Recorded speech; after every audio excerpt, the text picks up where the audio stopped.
customs dog refused to let the cargo door close, standing firmly in the way as workers tried to move him. "Get your dog under control," the supervisor demanded. But when they finally checked the container's contents, what they found sent everyone in the terminal running for their lives. Want to know what was inside it? First, hit that subscribe button and drop a comment below telling us where in the world you're watching from. Now, without further ado, let's get into it. The crisp autumn air carried the scent of jet fuel and coffee as the first rays of sunlight crept across the vast expanse of JFK International Airport's cargo terminal. Metal containers gleamed in the golden morning light, creating a labyrinth of shipments waiting to be processed before dispersal across the country. The distant roar of engines punctuated the pre-dawn quiet as another cargo plane made its final approach, belly full of goods from across the globe. Officer Maya Rodriguez pulled her customs jacket tighter against the morning chill, her breath visible in small clouds as she surveyed the day's workload. The terminal was already coming alive with the choreographed precision of forklifts and cargo handlers, a daily ballet of commerce that most travelers never witnessed from the passenger terminals a mile away. "Looks like we've got our hands full today, Cooper," she said, glancing down at her partner. The beagle's tail wagged in response, his nose already twitching with anticipation. At 4 years old, Cooper had established himself as one of the most reliable detection dogs in the customs division, his compact size allowing him to navigate tight spaces that larger breeds couldn't access. His expressive brown eyes constantly scanned their surroundings, missing nothing as they moved through the terminal. Maya checked her tablet, scrolling through the manifest of incoming shipments. The terminal hummed with the familiar sounds of forklifts beeping, scanners chirping confirmation codes, and the constant murmur of workers coordinating the complex dance of international shipping. "Morning, Rodriguez," greeted Officer Jimenez, scanning barcodes on a stack of electronics. "Ready for another thrilling day of boxes and paperwork?" "Always," Maya replied with a slight smile. "Cooper's excited, though. Aren't you, boy?" The beagle's tail wagged faster at the sound of his name, his entire body vibrating with the eager energy that had initially made him challenging for other handlers but endeared him to Maya from day one. "Just keep him away from my lunch this time," Jimenez laughed. "That sandwich theft last week was too well executed to be random." Maya approached the Australian shipment area, where a large container had just been positioned for inspection. She reviewed the manifest on her tablet, noting the diverse cargo from down under, medical supplies, electronics, and several crates of agricultural products. "Heads up, Rodriguez," called Peterson, a veteran officer with salt and pepper hair. "You've got something interesting in this batch." He handed her a specialized shipping document with clear warning labels. "2 eastern brown snakes for the Bronx Zoo. Properly declared and permitted, but you know the drill." Maya nodded, examining the paperwork.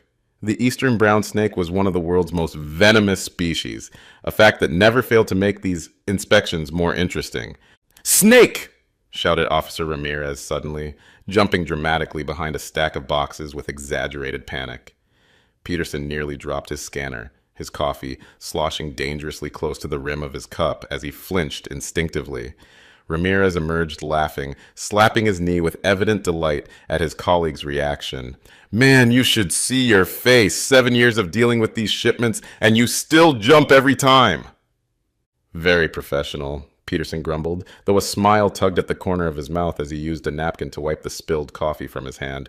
"One of these days, I'm going to have a heart attack, and it'll be your fault." "Come on, we need some excitement around here," Ramirez protested, straightening his uniform shirt. "Not everyone has a cool partner like Cooper who gets to have all the fun. Some of us have to make our own entertainment." He gestured toward Maya's canine partner with obvious envy. "That dog has a better job description than half the humans in this building." "That's because he's better at his job than half the humans in this building," Peterson retorted, earning an appreciative nod from Maya.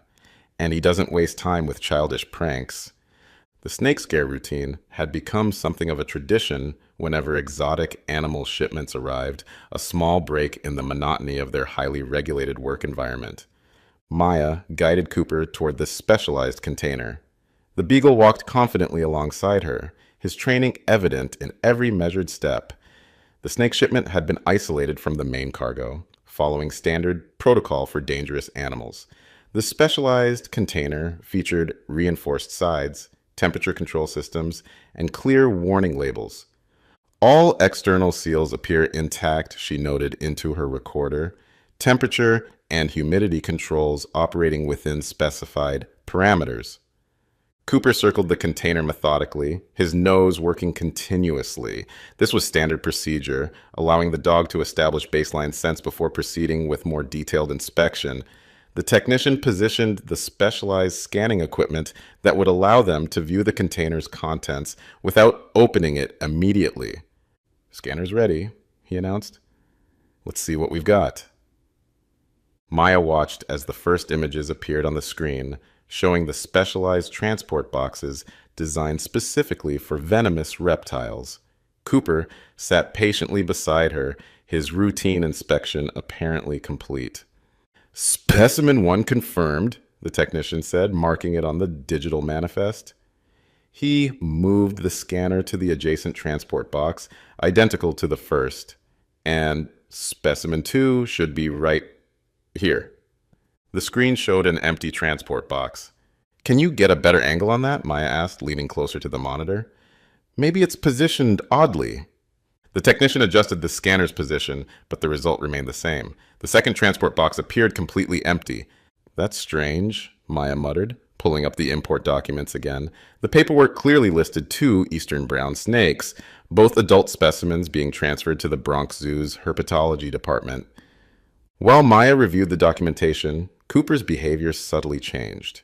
The beagle's relaxed posture tensed, his nose twitching more rapidly as he sniffed the air around the container. Maya had worked with him long enough to recognize the shift. Cooper had detected something that interested him.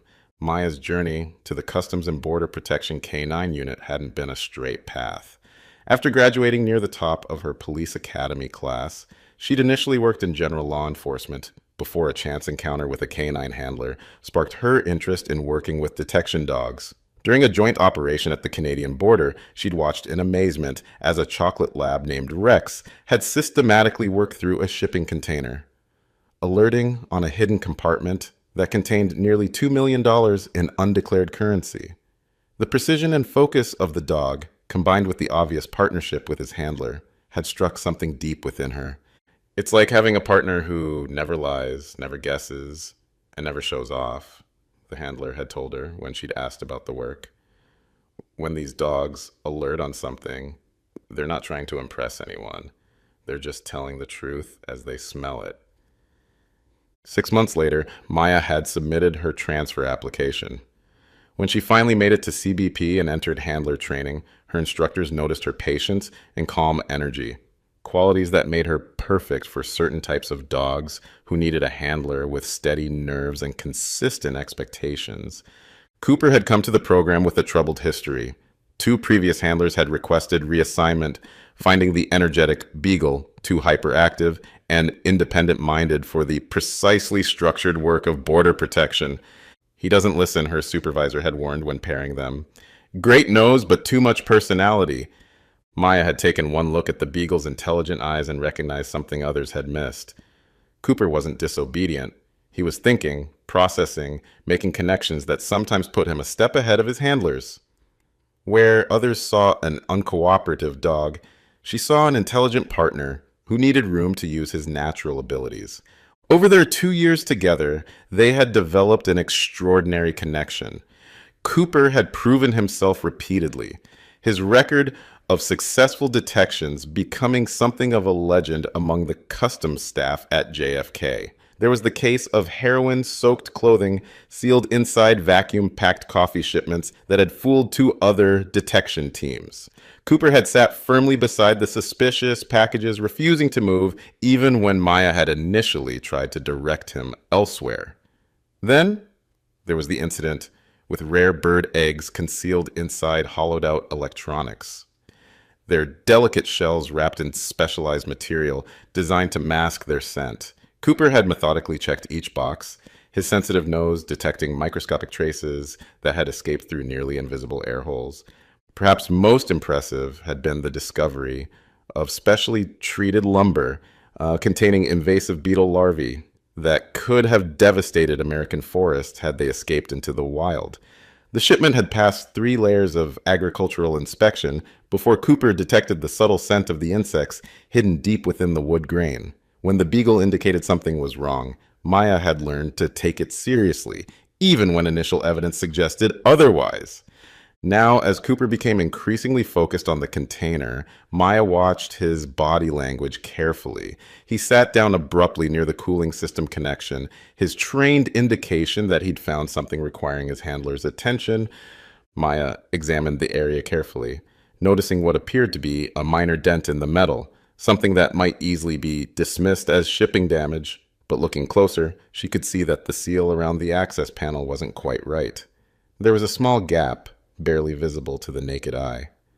"I need to check this more thoroughly," she announced, "and I want to verify what's actually in the container before we proceed." A brief phone conversation with the Bronx Zoo confirmed her suspicions.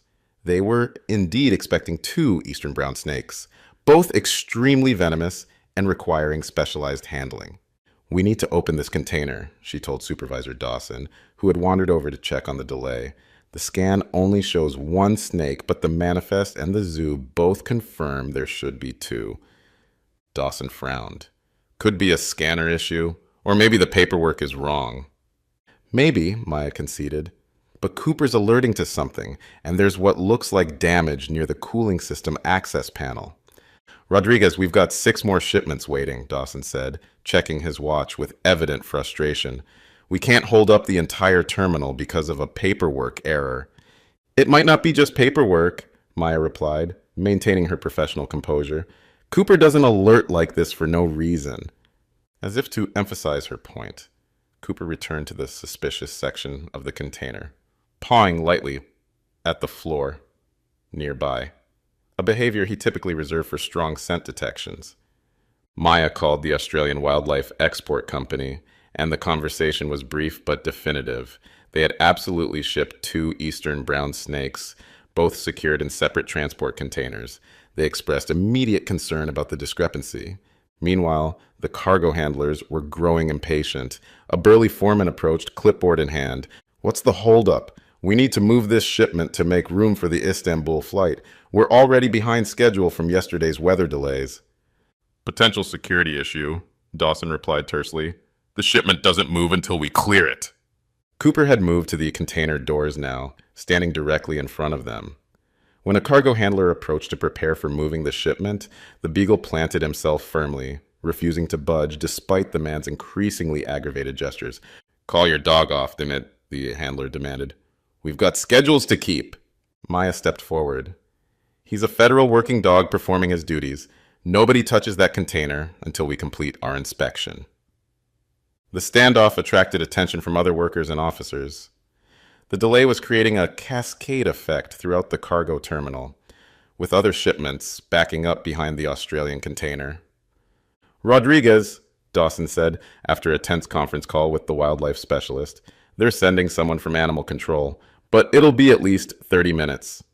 In the meantime, Maya requested thermal imaging equipment. The specialist worked quickly, calibrating the device to detect the subtle heat signature of a cold-blooded reptile against the climate-controlled interior of the shipping container. "I'm getting something," he said after several minutes of careful scanning. "There's a heat differential here. Could be our missing snake." The thermal image showed a faint elongated shape near the back of the container, away from the transport boxes. The snake appeared to be between the inner and outer walls, explaining why it wasn't immediately visible on the standard scan. A review of the security footage revealed the likely cause.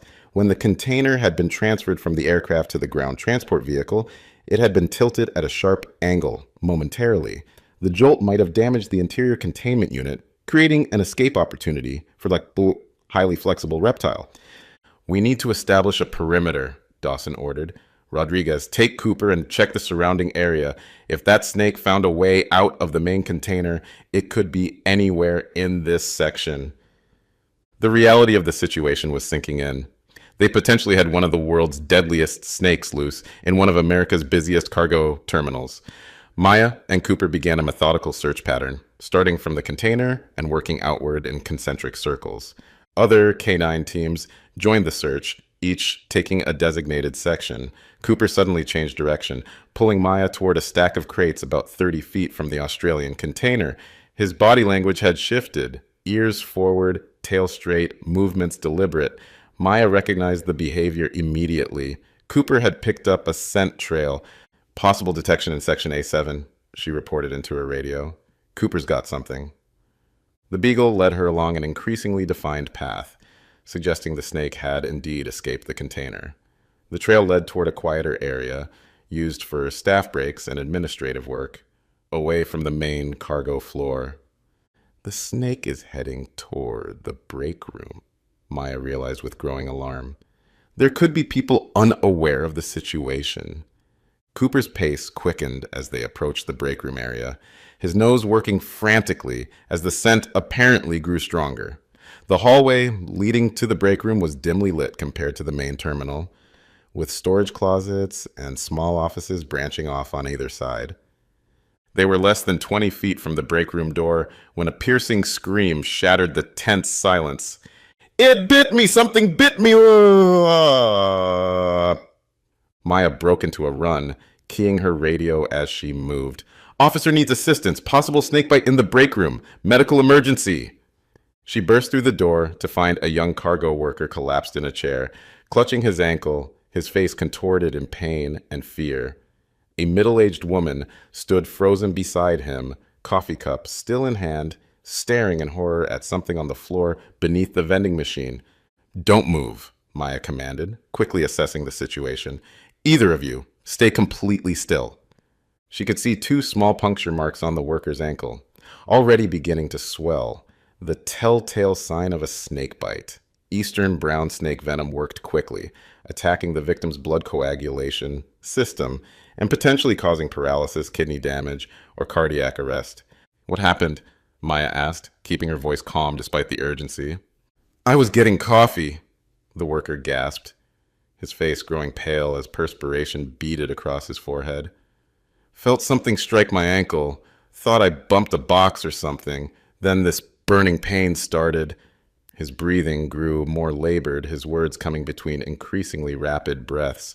"I looked down and saw it slide under there." He pointed shakily toward the vending machine, then winced as even that small movement seemed to intensify his pain. Maya could see the bite area was already showing the classic signs of envenomation, the puncture marks surrounded by rapidly spreading redness, the tissue beginning to swell visibly, even in the few minutes since the bite had occurred. Eastern brown snake venom was notorious for how quickly it could affect the human body. Its potent neurotoxins and coagulants working in deadly combination. Cooper had entered the room but stopped several feet away from the vending machine, his attention fixed on the dark space beneath it. His body was tense but controlled, ears pricked forward, every muscle ready for action, but disciplined enough to maintain position without command. His posture confirmed what Maya already suspected. They had found their escaped snake. The beagle's trained eye never left the shadowy area where the deadly reptile had taken refuge, his behavior providing vital information about the snake's location without risking further agitation of the dangerous animal. "This is Officer Rodriguez," she said into her radio. "Confirmed snakebite victim in East Break Room. Need immediate medical response with anti-venom protocol for Eastern brown snake. Also, need animal control at my location, ASAP." The medical response team arrived with practiced efficiency, 2 paramedics entering the room with careful, measured movements after Maya briefed them on the snake's location. They moved directly to Carlos, whose condition had deteriorated further, his ankle now severely swollen, the skin around the bite marks discolored and taut. The paramedics worked with calm urgency, administering the first dose of antivenom while monitoring Carlos's vital signs. "We need to transport him immediately," the lead paramedic announced. "The first dose will help, but he'll need more at the hospital." As the medical team carefully transferred Carlos to the stretcher, animal control arrived. A specialist named Rivera equipped with snake handling tools and a secure transport container. "Where's our friend?" Rivera asked quietly, scanning the room. Maya gestured toward the vending machine. "Under there. Cooper's been tracking its movements. It hasn't tried to leave that spot yet, but it's definitely active." Once the medical team had cleared the room with their patient, Rivera prepared his capture equipment: a specialized snake hook, tongs, and a clear tube for safe capture.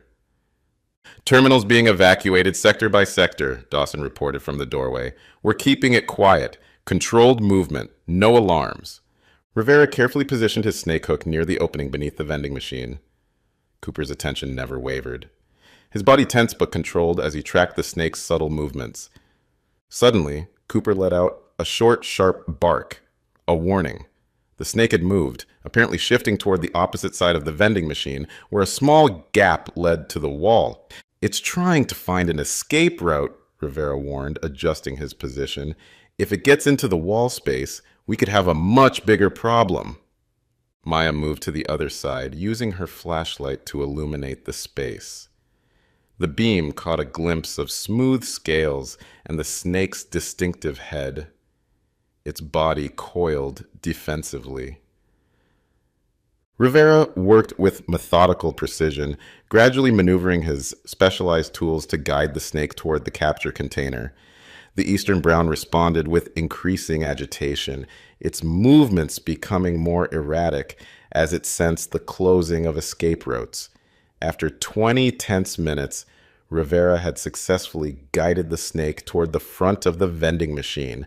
Now came the most dangerous part, the actual capture. "I'm going to try to guide it directly into the tube," Rivera explained. "When it moves forward, I'll secure it from behind." For a moment, it seemed to be working. The snake slithered partially into the transparent cylinder. Then, with startling speed, it reversed direction, darting out from beneath the vending machine in a blur of brown scales. "It's out," Rivera warned, scrambling to reposition. The snake moved across the break room floor with astonishing speed, its muscular body propelling it in a sinuous path directly toward Maya's position. She backed up carefully, maintaining visual contact while trying to put solid objects between herself and the agitated reptile.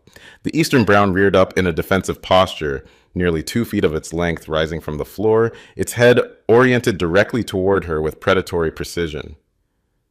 In the harsh fluorescent lighting, she could clearly see its dark eyes like polished obsidian, the rapid flicker of its forked tongue sampling the air for chemical signals.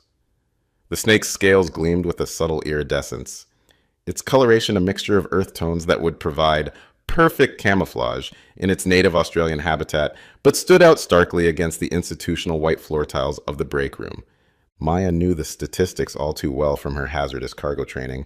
The eastern brown was responsible for more snakebite deaths in Australia than any other species.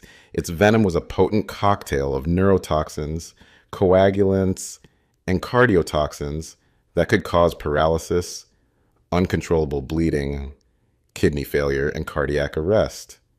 Even with prompt medical treatment, a bite from this species could be fatal, and the snake was known for its defensive aggression when cornered. Precisely the situation they now faced in the confined space of the break room. Time seemed to slow as Maya recognized the imminent strike. The snake's muscles tensed, its head drawing back slightly in the telltale preparation. She began to move, knowing even as she did that the snake's strike would be faster than her reaction. The eastern brown launched forward with explosive speed, aiming directly at Maya's exposed wrist. In that same instant, a tan blur intercepted its path, Cooper breaking his stay command to place himself between the snake and his handler. With precision that seemed impossible for his compact size, Cooper caught the snake directly behind its head, his jaws applying precisely enough pressure to restrain without crushing. The beagle dropped immediately to a crouch, holding the snake's deadly head immobilized, while its body writhed frantically. "Cooper!" Maya gasped, frozen in shock at her partner's lightning intervention. Rivera moved instantly, sliding his specialized tongs into position to take control of the snake behind its head. "I've got it," he said with professional calm. Tell your dog to release on my count. 3, 2, 1.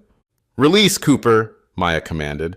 With perfect discipline, Cooper let go the instant the command was given, backing away as Rivera secured the snake. The handler quickly transferred the venomous reptile into the capture tube, sealing it securely.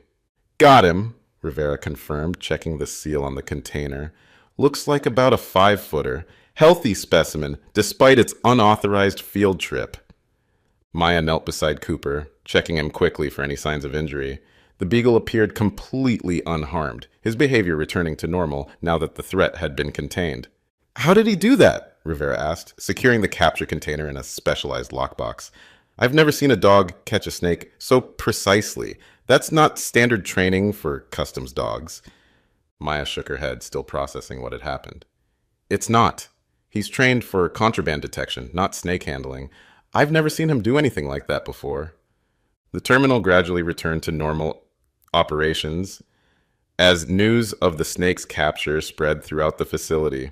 Security teams conducted thorough sweeps of the surrounding areas to ensure no other unexpected wildlife had escaped, while the original shipping container underwent comprehensive inspection before being cleared for transport.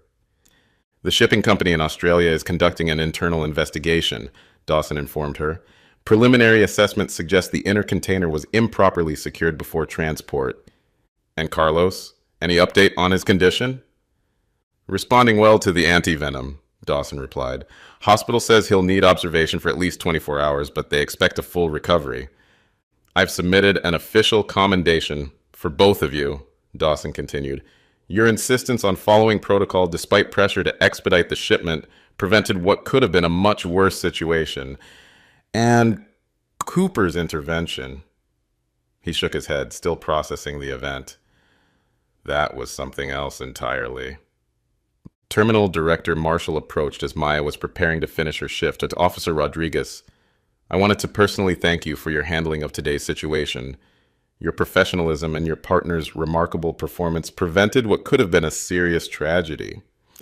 Just doing our job, sir, Maya replied, but she accepted the handshake he offered. As they walked through the terminal toward the exit, Maya noticed the subtle nods of acknowledgement from colleagues and cargo workers alike. Cooper trotted happily beside her, apparently unaware that he had become something of a local hero in the span of a few hours. The evening sun cast long shadows across Maya's small backyard as she sat on the porch steps, watching Cooper investigate the familiar territory with the same methodical attention he brought to his work. Their partnership had always been built on mutual trust and respect, but today had transformed her understanding of what that truly meant. When danger struck without warning, Cooper had acted instinctively to protect her, displaying skills no one knew he possessed. You know, she said quietly as Cooper returned to sit beside her, in 5 years of law enforcement, I've never seen anything like what you did today. The beagle leaned comfortably against her leg, his mission complete, his world back in perfect order. The simplicity of his devotion struck her deeply.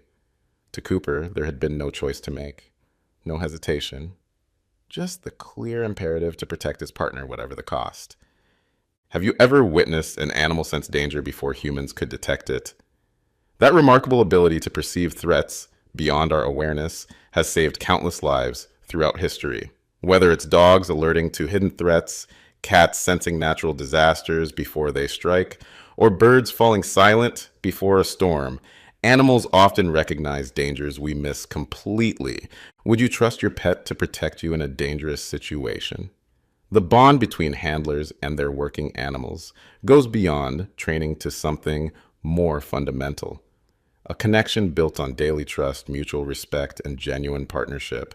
If this story touched your heart, please hit that like button to help us reach more animal lovers around the world. Don't forget to subscribe to our channel for daily stories of remarkable working dogs and the incredible bonds they share with their handlers. Hit the notification bell so you never miss our daily uploads, and share this video with friends who appreciate the extraordinary capabilities of working animals. Our previous stories are appearing on your screen now. From search and rescue heroes to life-saving detection dogs. We'll see you tomorrow, same time, with another incredible canine story.